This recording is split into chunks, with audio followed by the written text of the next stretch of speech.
Say that again.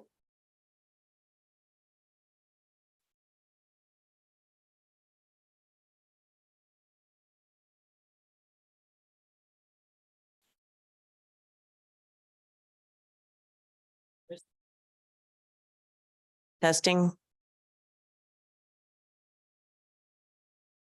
Can you hear us now? Okay. Okay, so we're back up and live.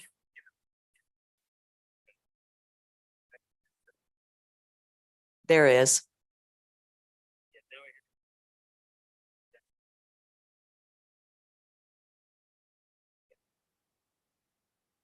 Okay. All right then.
All right, good evening, everyone.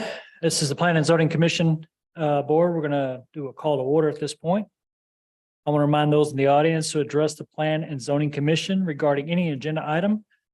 You will submit a request to speak before the meeting begins. If you haven't done so, please go do so and turn it into our secretary over here. Speakers will be allotted 3 minutes, must limit their comments to the subject indicated on the form, should address the Planning and Zoning Board Commission as a whole rather than individuals, members, or staff. Pursuant to Texas Government Code 551.071, the Planning and Zoning Commission reserves the right to adjourn an executive or closed session at any time during the meeting to seek legal advice from the city attorney on any posted item on the agenda. Need a roll call? Andrew Makowski, Here. Colby Cohen, Here. Michael Moran, Here. Harry Clemente, Here. David Dickinson Cuniff, Here. Mark Perkins. Chairman Brown, you have a quorum for tonight's meeting. Thank you, ma'am. All right, before we get started, we're going to open it up with the visitor and citizens forum. If there's any open discussion that needs to take place at this point, that's going to relate to this agenda. Anybody have anything they'd like to speak or say? All right, I'll take that as a no. This time we'll enter into our regular session and begin with items for individual consideration. Item 1, approval of the minutes from March 9, 2023 regular meeting. Do I have a motion? Motion to approve. Second. Second? All right. That is approved.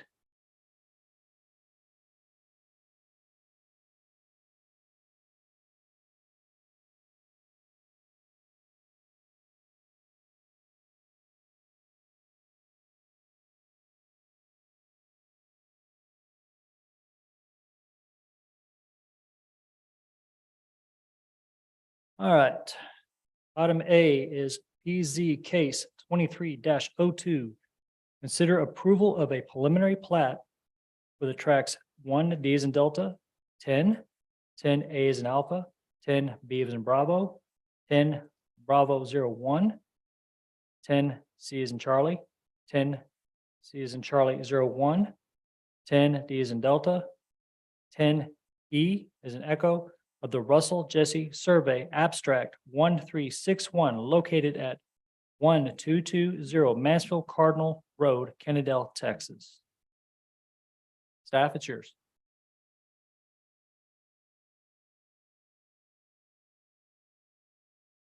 Well, good evening, commissioners. Hope you're doing well tonight. You have a 4 agenda items for you tonight.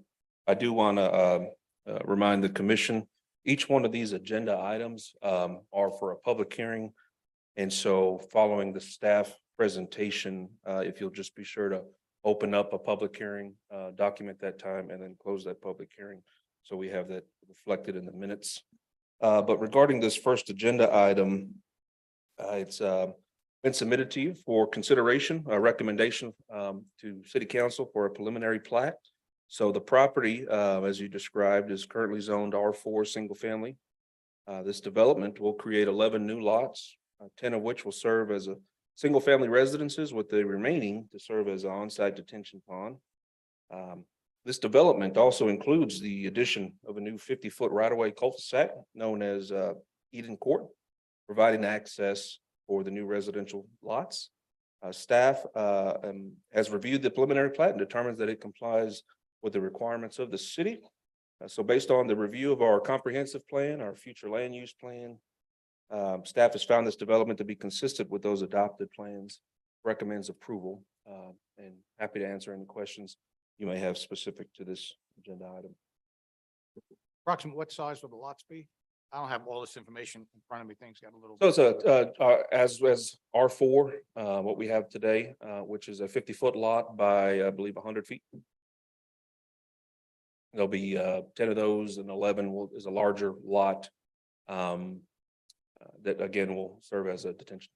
What will be the spacing between each house? It's going to be Currently, the R4 requires 5 feet on one side, 2 feet on the other. And that's and 5 feet and 2 feet? right, so there's a 5-foot setback, and then there's a 2-foot, well, it's what's provided is meets the minimum lot width, but the side setbacks do comply with the current zoning right now. So one side's gonna have 2 foot.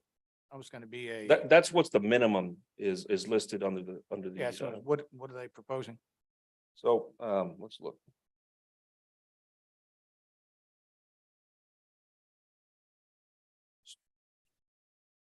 Right, so the lots will be 50-foot, and we do have the developer here on site that can probably speak more to that, his development as well. But yes, the current zoning requires a 5-foot minimum setback on the side.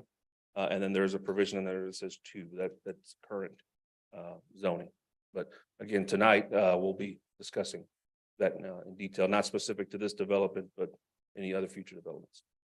Just had issues with another development. They put them at that and there was some fire codes that weren't met and they built where it's less than 5 feet.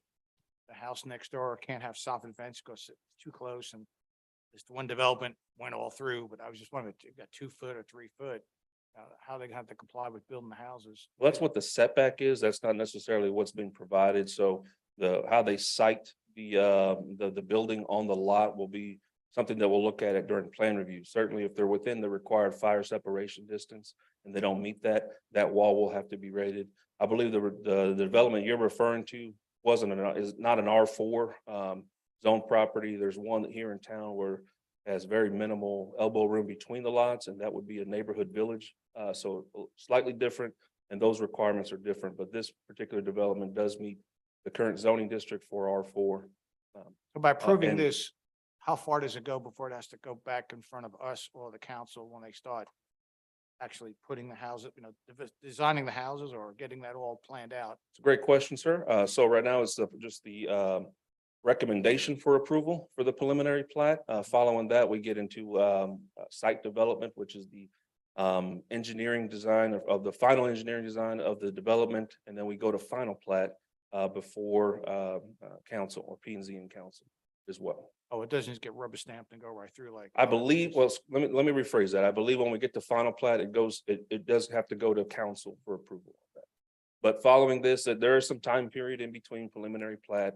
And once a preliminary plat is conditionally approved or approved by council, they have a certain time frame to actually bring the development to fruition before that preliminary plat would expire. So within that time frame, following preliminary approval, preliminary plat approval, and the engineering review or final engineering review, there has been engineering review already done on a preliminary basis, looking at the lot size, drainage, looking at the fire access, and that has met all the city requirements to date. And have they looked at engineering for our infrastructure problems we have? Is that would be, That has been reviewed. There's a preliminary. Again, the next step is site development. We facilitate final engineering design through a site development permit. And so that goes to the city engineer, goes back to all the applicable departments for final review.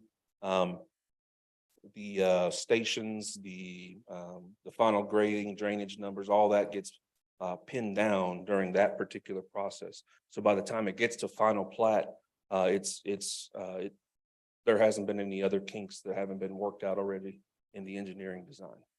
Okay, But infrastructure has been looked at, drainage has been looked at by our engineers, fire access, turnarounds of the cul-de-sac.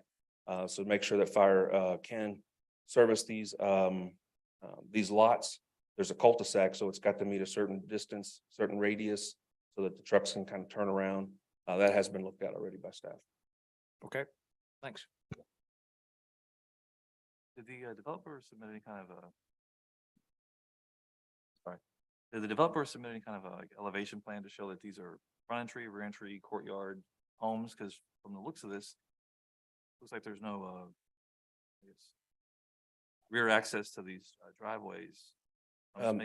So sample elevations, I don't believe are one thing that I've looked at, we've reviewed at this point. We do believe there's going to be front entry. Again, we do have the developer here today that can probably speak to more of what he's proposing out there, what his homes are going to look like. But it doesn't have rear entry, so we're looking at front entry. Okay. At that.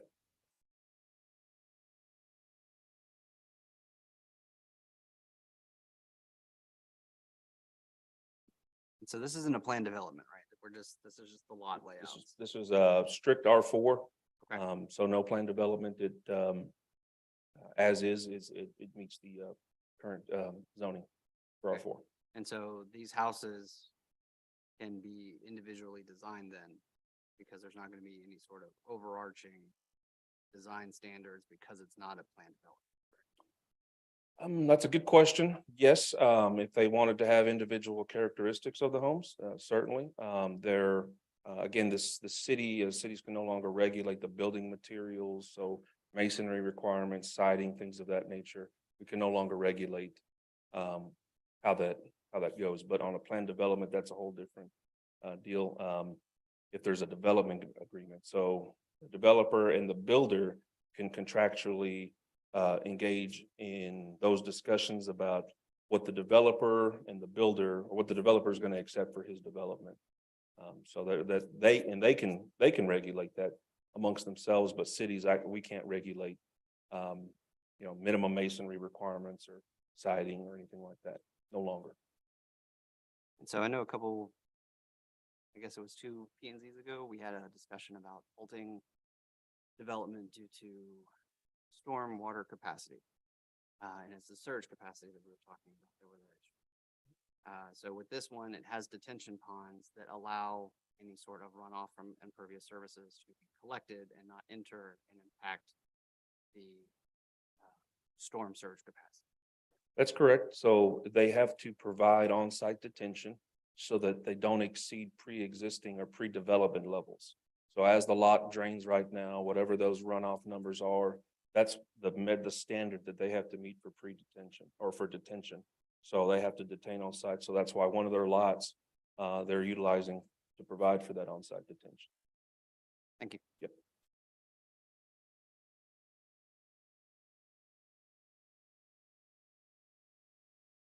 Anything further? Do you want to discuss these at the end in the public, or do you want to continue roll through them? Or you want to separate the discussion? I do think you we feel can, comfortable? we can separate them because we'll need to open a public hearing and close a public. hearing Right, separately. correct. I'm happy to, Okay. we can do it that way. All righty. Well, at this time, I'd like to open the public hearing, 6:12 PM for case 2302.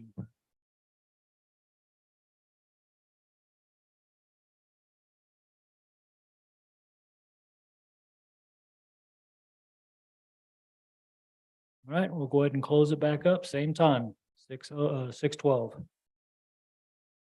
Move on to agenda item B, PZ case 2303. Consider approval of proposed replat of Lot 3, Block 2 of the Oliver's Acres addition into Lot 3Rs in Romeo, Block 2, located at 206 Colette Sublet Road, Kennedale, Texas. Excuse me, Chairman Brown, if we could Sure. have a motion on this particular. Okay, that's what I was asking. If you Oh, wanted to roll I'm through sorry, it and then take motion. I misunderstood. Okay, Misunderstood. well, we can go ahead and take a motion on that one. A motion approve recommendal. Motion we approve. Second, Second. all in favor? I'm sorry, who's second? Thank you. It's unanimous. All right, we'll go back into the case 2303.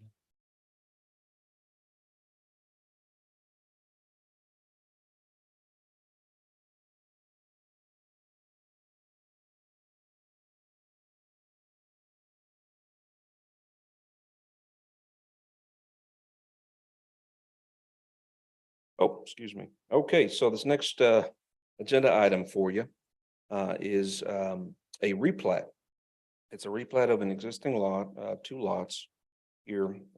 What we have is surrounding uses agriculture and residential. The proposed property is a zone agriculture, it's AG agriculture district. So this replat will combine an existing lot with a lot to the east recently purchased from the previous owner, Alex Shavilli. I hope I didn't butcher that, sir. This will create a single lot, just over 2 acres. So staff has reviewed this replat and determined that it complies with all requirements for the city. We've looked at our comprehensive plan, future land use plan here.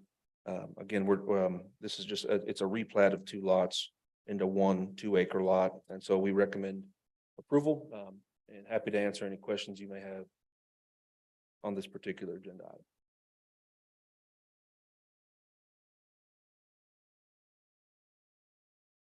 This is just a replat. They're not planning to build, expand, make Nope, any just a- changes to the existing Just a land? replat. There was some back acreage that was purchased from the previous owner who still owned it. So they've sold that property, moved out of town. But the new folks or folks behind them in there had to be a replat of some property to combine those lots. Okay. And then there is an additional acreage that's back there that has been bought by the neighbor that backs up to them. And so that's not part of the replat. It's simply 206 Cullet Sublet, the back acreage. They've just combined it into one. Yeah, there's one some large shoreline. lot. Okay. Thanks.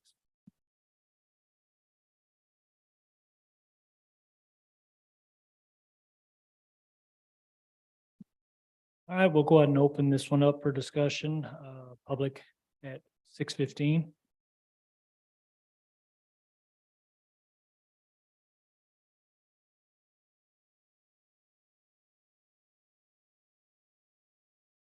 If there's no further discussion, we'll go ahead and close it 6:16. About the shortest minute you'll get all day. All right, at this time, we'll go ahead and make a motion for case 2303 for acceptance. Motion to accept. Second, I'll second. all right, all in favor? That'd be unanimous, man.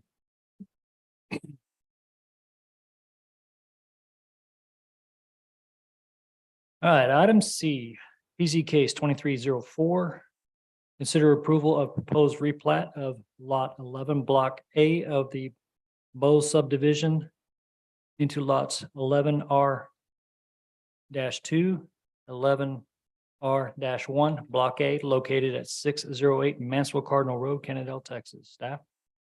Okay, so I've got another replat for your consideration. This one is actually carries 2 addresses. So 608 Mansfield Cardinal Road, which is a single family residence off Mansfield Cardinal Road. And then over on off the Parkway at 617 East Kennedale Parkway, that property is currently zoned commercial C2. So both properties will retain their existing zoning. This replat will combine a small sliver of land recently purchased by the applicant from the owner of 617 East Kennedale Parkway. This replat will also combine 11A, 11C, 11A1 into a single lot there at 617 East Kennedale Parkway. So we've reviewed the replat, determined that it is in compliance with all requirements for the city. We also recommend approval. Happy to answer any questions you may have on this particular.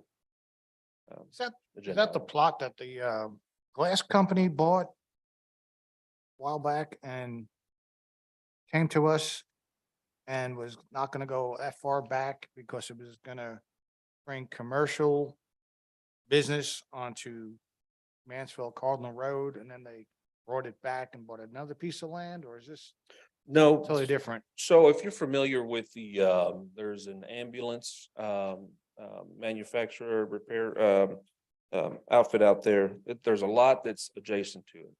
And that fronts the Parkway. And if you go all the way to the back of that lot, you have a home on that side that fronts Mansfield Cardinal. And what that property owner has done is purchased a small sliver of land between them. So his replat will combine this small sliver with his existing residential lot. And then the replat of 617, if you look on our GIS map, and I've kind of shown you out here, it has a triangled shape. It's just an odd shape that would technically be landlocked. And so this replat actually serves as kind of a cleanup to replat that commercial lot into one lot.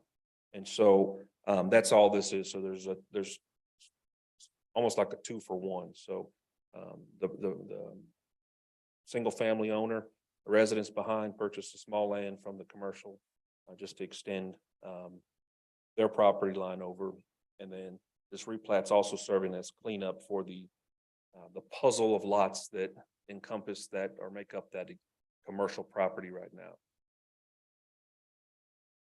That the lot that has all the ambulances parked on it that's fenced in right now? This, I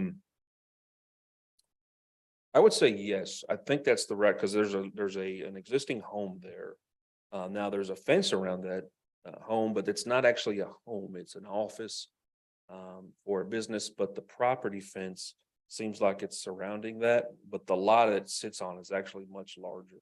So the ambulance, I think, business there utilizes that back acreage for storage. Doesn't that back acreage have to be asphalted or concrete to park on instead of parking on grass? Isn't that a requirement?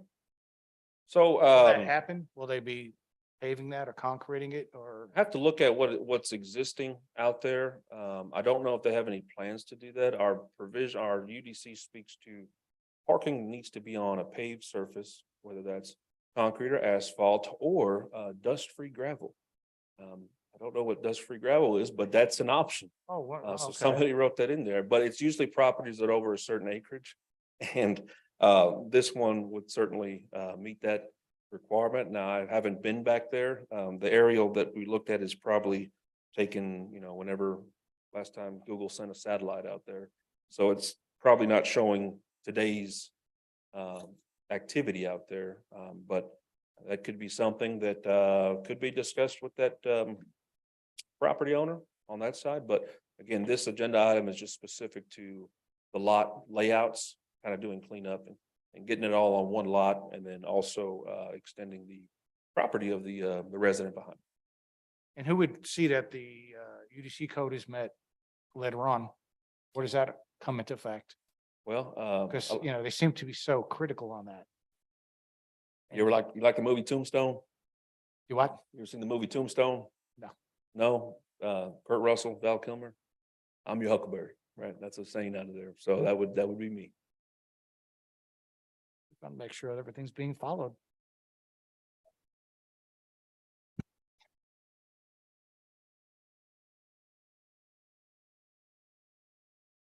I think the jury's still out on whether that's Huckleberry or Hucklebearer. Yeah. All right, if there's any other questions on the commission? All right, we'll open up for public discussion 622.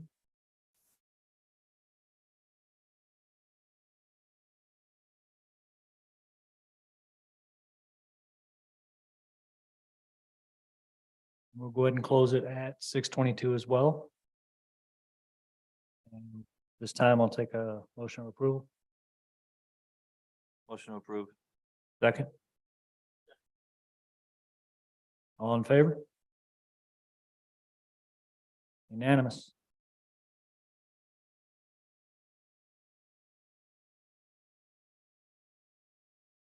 Okay, for our last agenda item D, EZ case 2305, consider proposed amendments to the Unified Developmental Code, UDC.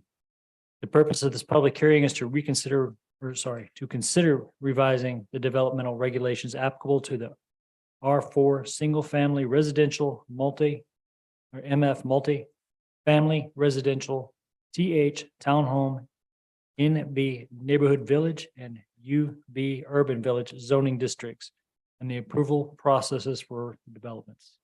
Staff, it's your floor. Chairman. So, in January, City Council noted its approval to begin a long overdue process, updates to our comprehensive plan, our future land use plan, and our Unified Development Code. Dunaway was selected to assist with this project, as this will be a year-long endeavor. Staff, we began looking at what changes we could make to the UDC that could be implemented in the interim. Additionally, City Council directed staff to propose amendments to the Unified Development Code during last month's regular meeting to address density, spatial requirements, and to consider other tools aimed at retaining Kennedale's small town feel and character. The Planning and Zoning Commission, if you recall, last time we met, you indicated similar sentiments during our regular meeting in March.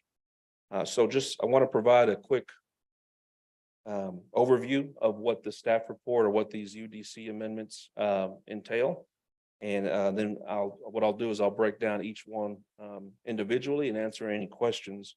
But just from a high level, what we're proposing to update the UDC are revised spatial requirements for the R4 district. We're proposing to reduce the max story of multifamily district property from 3 stories. The current standard is 3 stories and 38 feet, and we're proposing to bring that down to 2 stories, 35-foot max. We're proposing to reduce the density of multifamily from 16 units per acre to 8 units per acre. Reducing the max story of townhome districts similarly. So the current standard is 3 stories, 38 feet, bringing that down to maximum of 2 stories, 35 feet. What we've also proposing is adding density and spatial requirements for the townhome district. We're also proposing adding site plan approval for our village districts. So that would include neighborhood and urban villages. We're also proposing adding phase development requirements. I want to speak a little bit more about that here in a minute to those village districts. You'll notice that we've also revised Article 22, Table 22.2A, and we've added site plan approval but required by council. Additionally, we're proposing to add site plan approval to any planned developments, that requirement to be made by a city council. In section 23.2, we did some small text language revisions. Essentially, it's just 2 words in there that say when required, right? The removal, also Article 23, what we're proposing is the removal of the zoning permit requirements in Article 23 due to redundancy. I'll speak a little bit more on that. And then lastly, what we've done is we've added site plan approval procedures to section 23.3. So quite a bit there. And I know there's quite a bit to kind of consider, but what I want to do is break it into 3 sections, and then happy to have a discussion on any one particular item that you may have a question on. So, not currently, we will have one. We're having some technical difficulties presenting anything, but what in your packet or what was sent kind of outlines staff report. It had what the changes were in green, and then you were provided with a draft ordinance that basically reflects what these changes are. So first, the changes to spatial requirements and density. I mentioned quite a few there. I mentioned changes to the spatial requirements of R4, spatial requirements added for the townhome district, but also I've mentioned reducing a density. That was something that council brought up in the last meeting. And so this is what we're bringing to P and Z for your consideration. So the proposed changes to the R4 district include the widening of the minimum lot width from 50 feet to 70 feet, as well as the widening of the side yard setback from 5 feet and 2 to 10 feet on each side. Okay. We're also proposing that the minimum lot area for the R4 district has also been increased from a minimum of 5,000 square feet on that lot to a minimum of 7,250 square feet. So on the R4 district, we looked at, we're proposing widening the minimum lot width from 50 to 70, widening the side yard setbacks. So that's the distance between the properties from what the current standard is. Like I mentioned before, it's very minimal to 10 feet on each side. What that would entail, essentially give you 20 feet between R4 properties moving forward. Okay, it's not applicable to any preliminary plats or anything that's already in review prior to this going into effect. But any future development, zoning changes, if they wanted to come from one district to an R4, those minimum side setback standards, minimum lot width, and minimum lot area would now be the new standard for the R4 district. Okay, I got a Uh, quick question. sure. So making R4 not as crowded, okay, and not as tall. Where is R4 in relationship to R3? What is R3 standards for setback and all that? Do you know? 80 feet. Hmm? That R3, the minimum lot width on a R3 is 80 feet. Correct. So this would be a 70-foot lot, so it's smaller. It has similar side setbacks. Everything else is essentially the same, but obviously with a smaller lot, you have a smaller lot coverage. So on an R3, let me pull that up. Guess I just want to see a comparison because I Yeah. know they're trying to get a little more grip on this R4. So in the section 3.3 in your packet, that has the table, spatial requirements here, where you can compare R3 to R4. Right, essentially, right now, you have, the R3 is about 1,000, quite larger. But your lot width is on the new R4 that we're proposing it would be from 50, excuse me, going from 50 to 70. Your lot depth and your maximum impervious surfaces, they're all remain the same as the R3. So what we're talking is changing the side setbacks, changing the lot widths and the lot area as a result, the square footage of the lot. I'm not saying this, there isn't much of a difference. Not a big, I mean, R3 to R4 now isn't as drastic as R4 was really kind of. Yeah. What they're proposing is really squeezed in there pretty tight. Well, what it does is it does signal, hey, this is for an R4, this is and again, this is for your consideration and then for council to make their voice heard as well. But you got a big tract of land or whatnot. This is, if you want to go R4 and a zoning change, this is the minimum lot area that we're comfortable with. Right. And if you want to go outside of that, well, we have options, right? You can go come in as a planned development, and then we can kind of look at what that would be, right? So a developer then, if they're looking at the R4 at 70 and say, I think I want to try to go 65, 60, they can come to you, present what they are proposing. You'll have your voice heard. Again, council would do the same as well, and make that consideration. But you are correct. The R4, I think, has been a contested subject for some time. There's been some concerns with drainage. I'm a building inspector, so we sign off on a home on final, and then I'm going to get a call once it's sold and someone else moves in about drainage, right? And that's been the case on a lot of newer development projects that I've been involved with in 4 jurisdictions. Drainage is a concern, right? So when you provide more wiggle room, gives a little bit more room for that water to kind of get out. So I hope that answered your question. Okay, now also, so those were some of the changes to the spatial requirements. So was there any consideration given to having it 65 lot? Why do we add 20 feet to the? It's a great question. So we looked at what if you had a 65-foot lot, right? And you had a 10-foot setback on each side, right? That means you'd get a home that was 45 feet wide, right? Or you have a 65-foot lot, and then you wiggle around, you play around with the numbers on the side yard setback. So maybe you get 7.5, 7.5, so that's 15 in between. And so having the 10 and the 10 gives you the 20 between the home, while still allowing the developer or the builder to have, you know, a 50-foot wide front facade and gives them quite a bit of room, I think, to design with, as opposed to a shorter facade. So that's kind of how we looked at it. We looked at 10 on the side, 50 front facade of the home, and then another 10.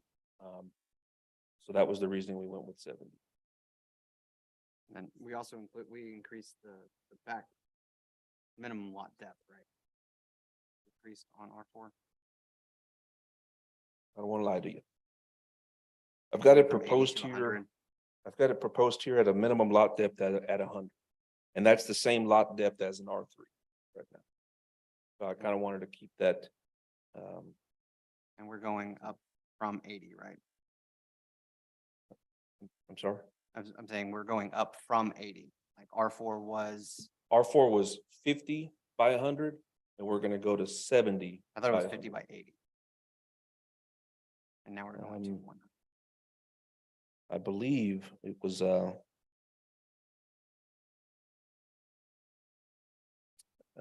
it may have been 80.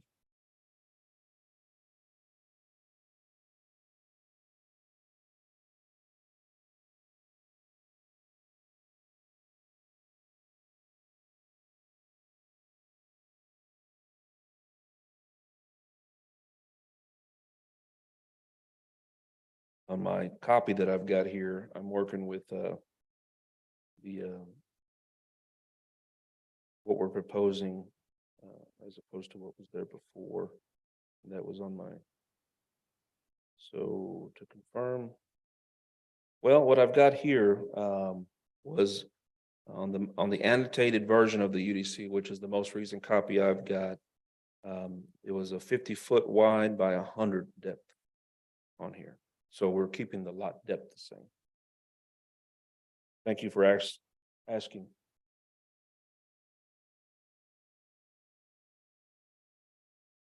So again, I also want to speak to density. So staff were proposing in these amendments is we're dropping the maximum height of multifamily and townhome from 3-story to 2-story, 35-foot max, which is the same height as most of our residential homes out here. So that's what we're proposing. We've added that for the townhome districts. We found that it would be beneficial to include some spatial requirements for the townhome districts. Currently, our UDC doesn't specify what the minimum lot area is for townhomes. It doesn't specify what those setbacks really are, or what the density is for townhomes. And so I've spoken to developers since I've been here, and they said, hey, we would have loved to have come in and presented you with a townhome development with individual lots, but you didn't have a standard for us to go by. So we had to present something else that we felt was comfortable, that matched what the standards that you gave us, so that we could potentially get approval for our project, right? So adding those spatial requirements for the townhome districts, we thought would be beneficial, not only for the city, but also our development community. Like I've mentioned in my staff report, that because we didn't have a handle on how to address density on a townhome development, kind of left them unclear on what we would accept, you would accept. So similarly, density has been reduced from multifamily districts from 16 units per acre to 8 units per acre. And you'll see that mirrored in the townhome spatial requirements. So that was a number that council voiced their preference last month during the council meeting.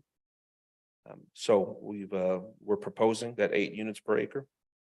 So these proposed changes again to the R4 that we discussed in this section, the multifamily dropping of the stories and the density, and the townhome adding those spatial requirements and density. Those particular changes were aimed at reducing density, a concern that has been brought to staff's attention quite a bit. A question on that. With amenities in these locations, how are those factored in as far as density is concerned? When you have a certain amount of units on an acre, is there a certain amount of amenities that are also applied to allow for that drainage and that density to occur? So I mean, if you've got two pools in a basketball court and a tennis court in the same place, you're kind of defeating the purpose. How does that factor in?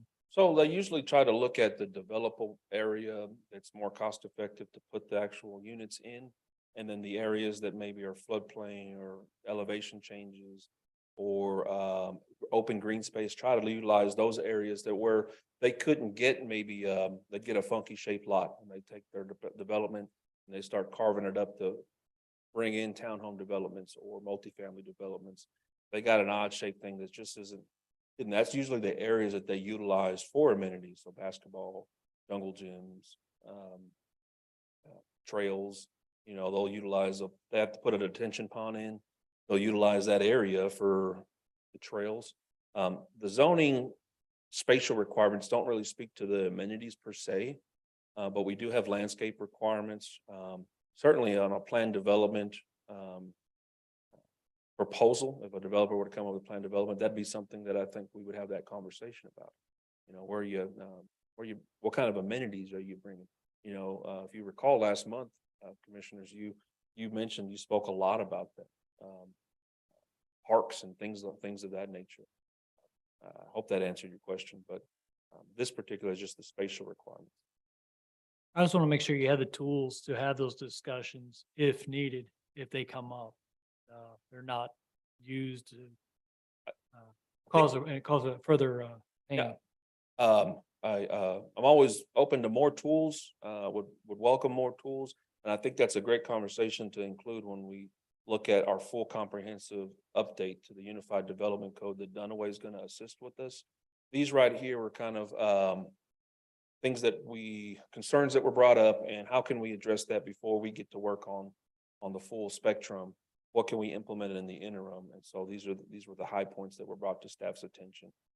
But amenities, the Parks Board has echoed similar sentiments. Council has echoed similar sentiments when it comes to amenities and parks and other recreational activities. So that's definitely on the forefront of staff's minds when we do a review. Continuing, so there's some changes to the village district, which I want to speak on. So the proposed changes to the village district, so that's urban villages, neighborhood villages here in town. We've added site plan approval to those. Okay, we've also added phased development approval requirements for that. So for example, neighborhood and urban villages, they should be developed with a village center. Okay, and that village center typically includes that mixed use, that commercial component of the neighborhood or urban village. That's the way it's written up in our UDC. It says these are to be designed with a village center. Now, if you look at neighborhood villages or urban villages, those that were maybe built that way or marketed that way, I don't think that has come to fruition, and you guys have spoken to that as well. At times, the residential component of a neighborhood village or an urban village is built first, with that mixed use commercial component left out, right? Left out or delayed for an unknown period of time. So we've had instances like that here in town. And this has been a concern, right? That the community has raised. What is presented to P&Z, what is presented to council didn't come to fruition here in town. So adding the site plan approval requirement for urban villages and neighborhood villages, we thought was an important tool to add for staff, but not just for staff, but for you members of our community. We've also put in place phased development, and I can speak a little bit more about that, phased development requirements. And having these two tools ensures that what is proposed and presented to this body, what is proposed and presented to city council comes to fruition. And so I want to highlight the phased development section. And it's a new section. It would be a new section in our UDC. Okay. It says this is how it reads. It says in neighborhood villages and urban village developments that include phases. the mixed use or commercial component phase shall be developed as the first initial phase or component of the project, right? Single family, two family, townhome, multifamily phases shall be developed only after substantial completion of the first mixed use or commercial phase. So if we have a big development, urban village or a neighborhood village that is proposed and it's broken up in phases, that happens quite a bit in development. What we're proposing is we want that commercial, that mixed use, we want that to come first. Okay. And then the residential component that accompanies those urban villages also be included to come afterward. And that's where that requirement comes, would come into play. Now, second item is if you have a single phase, let's say you don't have multiple phases, you have just one phase, we're just going to do it all together, right? For those neighborhood villages and urban village developments that do not include phases, the mixed use or commercial component of that development shall be constructed at the same time as the residential component. And then furthermore, no building permit shall be issued until both the mixed use or commercial component and the residential component have been submitted, reviewed, and approved. So what that's directing me, staff here, is if you're going to break it up in phases, great, we can entertain that. But we'd like to see that commercial component come to fruition first before you start building multifamily around it, right? But if you're going to do it all together at the same time, great. I'd like to see your submittal needs to include both residential and commercial components at the same time. And we won't give you a building permit until you can show us you're doing both. What happens often is the residential component gets built, and then you may have a little tract of land that they'll sell off as a pad site, and that may or may not happen, right? And so with this phase development requirement is meant to make sure that what gets presented here in town actually gets built that way. And so we thought that was another important tool. The site plan approval also, specifically, again, we're talking specifically for urban villages and neighborhood villages.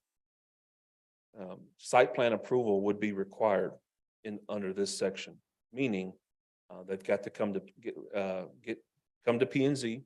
So you would have your voice heard, go to council for approval before they get any further down the road. So we have an approved site plan. Now, happens all the time. What if something changes, right? What if something changes and they need to make a change to the plan?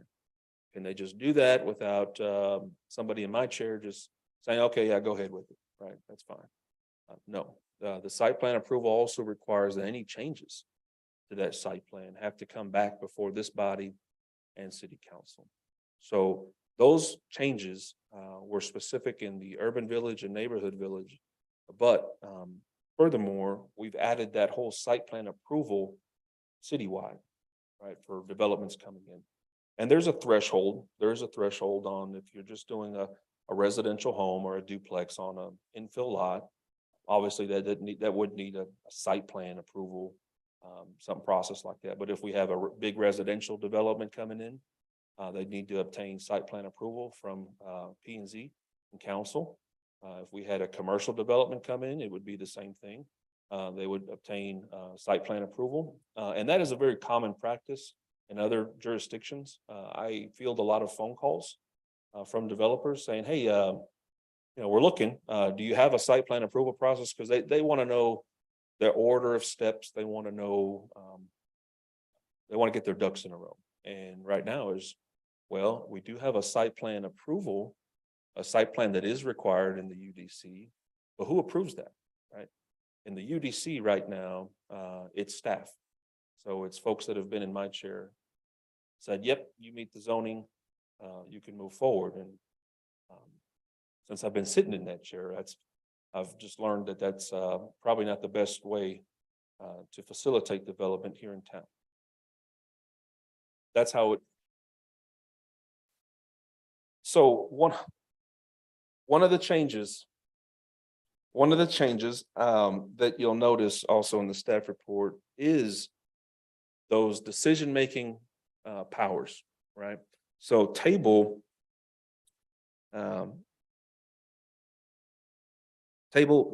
22, right? In Article 22, there are there's a table in there, table 22-2A, that will list who makes the decisions, right? Right now, there is a D, which means the decision is made under the administrator column. So if we had a development come in, if you look at that table, it's going to either give you an R for review, a D for decision, and then an A and a PH for appeal or public hearing. What that says is, depending on the development, so if we had a plan development come in, and this is how it's written up today. Plan development come in, they have to provide a site plan because that's a UDC requirement. But who approves that? Right now, it's the decision, the D, the decision-making authority is the administrator or their designee. The administrator is the city manager or their designee, folks that occupy my department, specifically the chair that I sit in. It's a great chair, by the way. And there's been a lot of people in it, and I've got to tighten it up for you every now and then, right? But staff has made that decision with an appeal to go before Board of Adjustment. And in this text amendment, what we've done is we've returned that decision-making power, I believe, to where it needs to be. So it's a review by staff. It is a review by the Planning and Zoning Commission, right? And it's a decision by City Council. And they will approve those site plans. That's what we're proposing moving forward. And that's for planned developments. That would be for, like I said, large scale residential developments, commercial, townhomes, or if we get any multifamily that come in, right? It would come before this body and City Council. So what that does in my world, guys, is that adds a little bit more review on my end, another step that I have to complete when I'm doing plan review. And that's okay, you know, that's what you have me here for. But I want to speak to the reasonings why that in this last section. So currently, all site plans are approved administratively by staff. So while this may provide a benefit with respect to review times and getting starting on construction, does not allow for the city's elected and appointed leaders or the public to weigh in on development or have their voices heard. So these proposed changes to the site plan approval would pertain to, again, large scale residential, commercial, multifamily, townhome, the village districts, which we just discussed, planned developments, right? And industrial site developments over 2,500 square feet. If that site development is over a certain threshold. Now, we haven't changed the threshold. That's still going to remain the same. So there's an exception in there for single family homes, duplexes on infill lots, things like that. But if you're going to be doing a large scale development, we want to make sure it's you guys get to look at it and get to have your voices heard in addition to council. And so these are the reasonings that we provide why we added these text amendments. We did have a notice of public hearing that was published in the paper April 2nd of this year. And you guys, this body has been presented with those proposed text amendments. I've highlighted them in green. And then at the back end of the packet, you have the draft ordinance as well. So based on the direction from the Planning and Zoning Commission last month and City Council, as well as the reasonings that I've kind of explained tonight, we recommend approval for these text amendments. Again, I'm happy to continue answering any questions you may have on any one of these items. What do trailer parks come in? If someone wanted to put a trailer park in, does that have anything in the UDC code? I mean, I never knew there are a couple, there was some around, they cleared some out. Mhm. Like Yeah, it's Bowman Street. residential. I mean, a trailer park or manufactured home district. is still considered a single family district, right? So if you were to have a development come in or an RV park or something like that, we would look at requiring a site plan approval as the first step. Is there anything that states, you know, if you put an RV park in, how big the pad has to be or anything? Is there anything? Uh, Oh, okay. Yeah, there are special requirements, minimum requirements. A lot of times, what you're dealing with there is HUD requirements on those, and those manufactured homes are inspected, stamped, approved at the plant, and they're just brought in. But the pad site, electrical, plumbing, all that gets inspected by the city. Has it occurred? I only speak to what I've been involved with since What December. about when a developer comes in and clears the land, takes all those trees down and everything like that? Who's in charge of replacement or Very good all question. that, you know? Oh. So you take a tree down that's so big, you're supposed to replace it with same like Yeah. 1 foot wide tree, you gotta replace it with 3, 4. Yeah, tree mitigation, and we Yeah. have a requirement in there that says before you can pull the tree down, you gotta pull a permit on. If it's a certain development, it's got to go before the tree board. Right? We're not talking a couple trees or whatnot, but if you have a development come in, part of that site plan approval or the removal, the tree removal permit goes to the tree board. So if we do get a commercial property, the tree board. I couldn't name them right offhand, but they are members. Yeah, no, they're part of their board here in the city. Keep Kennedale Beautiful. Members of that board, I believe, are part of our tree board as well. And I think we've designated them as our tree board. Not 100% not sure on that, but I will tell you this, that before on a development comes in, they have to have a tree survey done. We've got a couple stop work orders here in town specific to trees. And they were on development or commercial sites. There's a tree survey that is required before they can pull that down. Who reviews that tree survey? Who approves the removal of those trees? Well, if it's a development, the administrator reviews that or can send that to the tree board. But again, specific to trees, we haven't changed any of those review decision-making authorities or anything like that on the trees. And that's not what we're proposing today. Likely, there'll be some changes when we do the full UDC update, but not included in here. Yeah, let's get back to what's on the agenda right now, because the trees weren't there. Well, again, those are my reasonings. I'm happy to, one last item. I did want to just touch on the removal of some language in Article 23. There's a section in there that talked about zoning permits.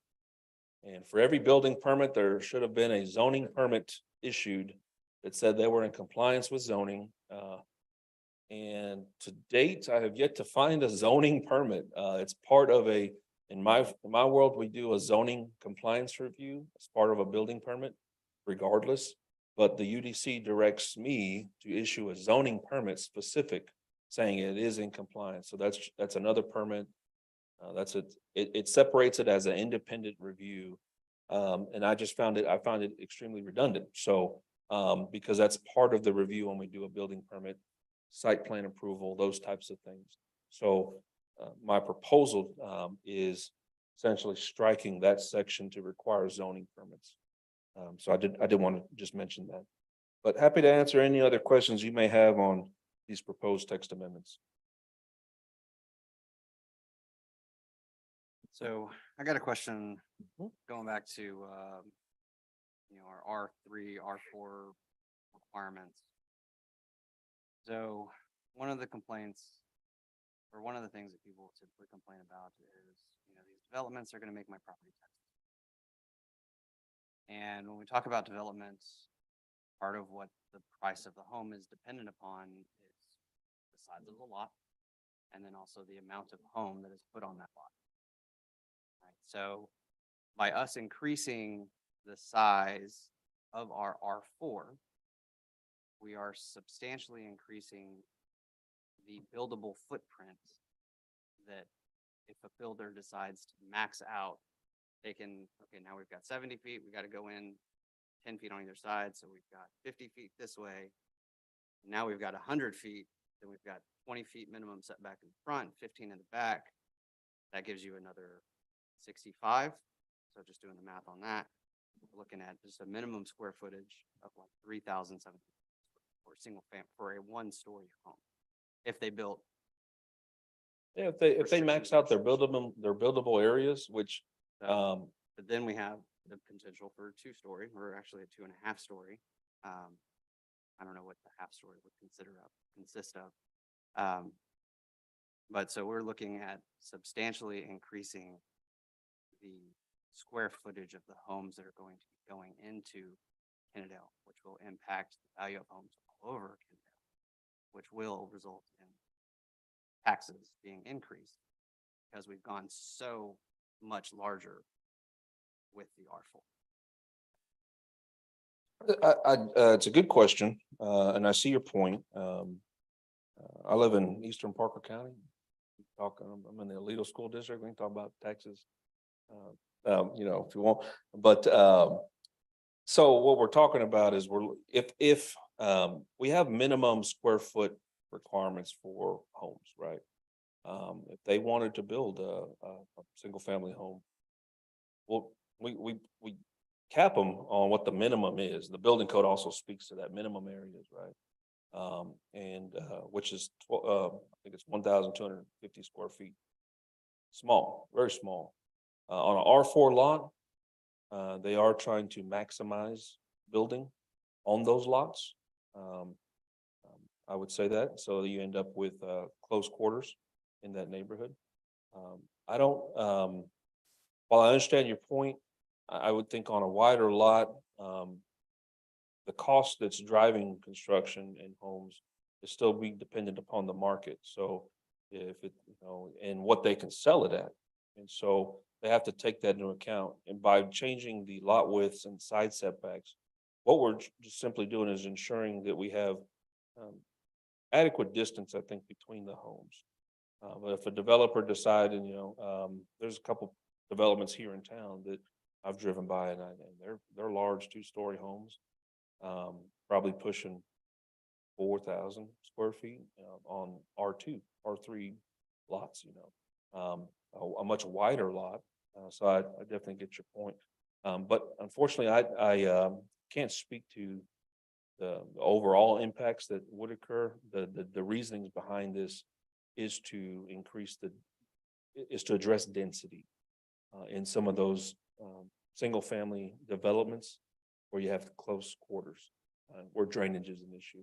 If the developer decided they wanted to build a home that the market could support, they've got to sell it at the end of the day, you know. Well, I mean, if you look at just the demographics of the city, right? I think it was last year, the median income for this area was $77,000 per household. Last year it went up to 107.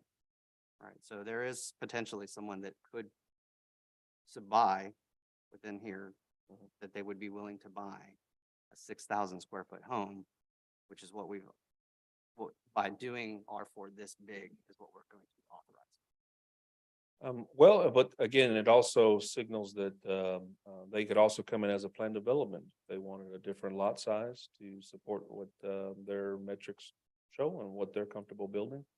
And I think that's something that you'd probably want to consider. Additionally, council could consider as well. What we're simply just saying is if you're going to, on an R4, you're going to carve out those lots, this is the minimum that we're comfortable with here. If not, but we're also signaling, hey, we do have our planned development option, right? Where a lot of cities like to utilize that because they can have those other conversations about maybe the character of the home, what it's going to look like. You know, there's technically planned developments are adopted by ordinance, right? So there's still some issues with regulating building materials even through a planned development. But at least we can have the conversation about what those amenities are going to look like. You know, maybe there's some trade-offs that occur. So maybe you get a smaller lot, but you get a huge, you know, ballpark or, you know, soccer field or something like that, where you guys can weigh in and council can weigh in Again, what it's a proposal, to this body and, we're asking for a recommendation to council. We do recommend that you approve them, but I'll certainly take any recommendations that you may have, to council, the next week. So this is an action item. We're just proposing a recommendation on, Well, it is a public hearing, so we would look like a motion on this item. But again, P and Z, Planning and Zoning Commission, you are a recommending body. And so you're not approving it, you're recommending approval or recommending denial, or recommending approval with conditions, you know. It's you're having your voice heard, and then I take that over to city council and they move accordingly.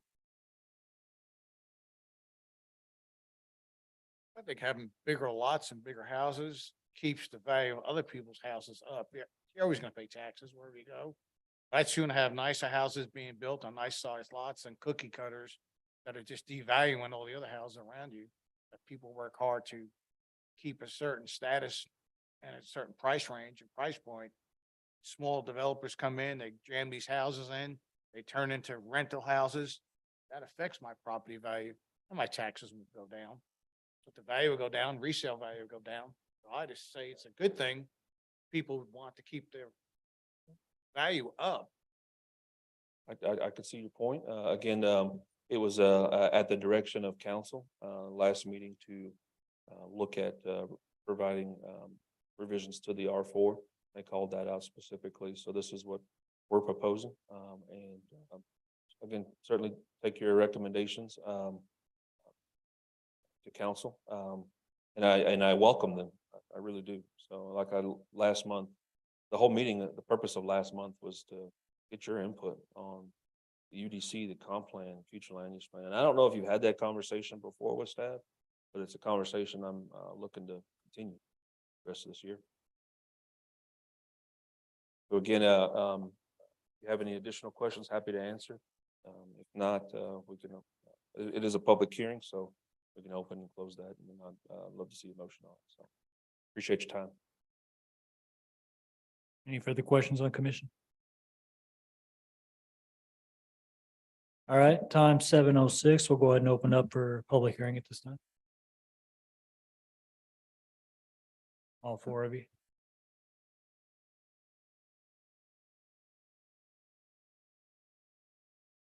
Could you step up to the podium, please? Go and state your name, your address, for the record. Harry Brown, 1102 Kennedale Sublet Road. I've been following the agendas online and I don't see the minutes posted.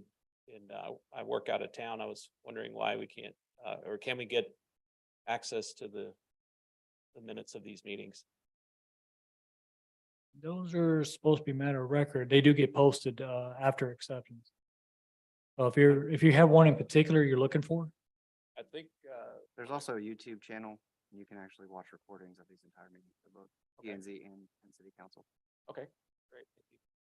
And then I was just curious, I believe part of the council's direction on reviewing the UDC and so forth was the master plan for Kennedale.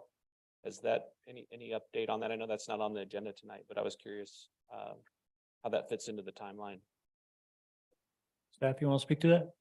Mr. Brown, if you don't mind, could you fill out a speaker's request and pass that to our city secretary? Thank you. It's a great question. And following these proposals, when they go to council, the next step that we've got is to begin work on the comprehensive plan with Dunaway. And so we've got the ball rolling on that. What we're going to be doing is scheduling community input sessions, work sessions with this body, with council, and starting having that conversation. So we are, if you recall, the conversation here in town was really focused, centered around the moratorium, other things, sewer capacity issues. And then they gave us direction, hey, we want to go ahead and get this comp plan updated. And so we're moving forward with that. And council did recently direct staff to start working on that full comp plan. And so we do have a contract with Dunaway to assist with that. So that's going to be a full comprehensive plan update. That'll be a update to the future land use plan. and the Unified Development Code. So right now, we're making some tweaks to it, and then we're gonna roll out the hearings and the sessions to get your input specifically. As far as the minutes go, I will certainly look at seeing, getting those posted if they're not already posted. And then if we need to work with people to, myself included, I should be able to tell you where exactly to find them. I'm pretty familiar with the community development page because I've had to kind of rearrange that, but Audie, she's a great resource. And she's gonna be able to show me where exactly to find those so that we can assist folks locating those, because I think he raised a good question, and we'll certainly get that addressed if it's not posted. I appreciate the question. Anything else? All right, go ahead and close out at 7:10 for the public side. And for case 2305, for reconsidering the amendments, I'd like to go ahead and put that up for a recommendation. Wants to make the motion? I've got more comments on it, so I was gonna wait till the motion's approved, or the motion is seconded, and then we'll have more comments afterwards. Okay. Not sure that's the proper way to do it, but I think those need to happen before we motion. Well, it's a further discussion point, right? You motion, you second, further discussion, and then we vote. I mean, I'm okay making the comments now. We can bring it up. Let's go ahead and bring them up now and then Okay. get it over with. All right, so I think these are good amendments to the UDC. I think they clarify a lot of things. I do think that one of the unintended consequences is going to be the size that we're going with R4. I think it's gonna be a little bit too big. I think we should probably be looking at something, I like the 10-foot setbacks in R4. But I really do think that we should probably be looking at something like a 60-65 lot for R4. Those are my comments. So are you looking to push that forward with further recommendation at that point? No, I'm just putting the comments in there. I Okay. mean, it sounds from the discussions that we had on the board. that All right. numbered anyway, so. All right. Well, this time we'll go ahead and take the motion to approve recommendation on 2305. Motion to accept. All right, second. I'll second. All right, recommendation is in favor of? Okay, unanimous.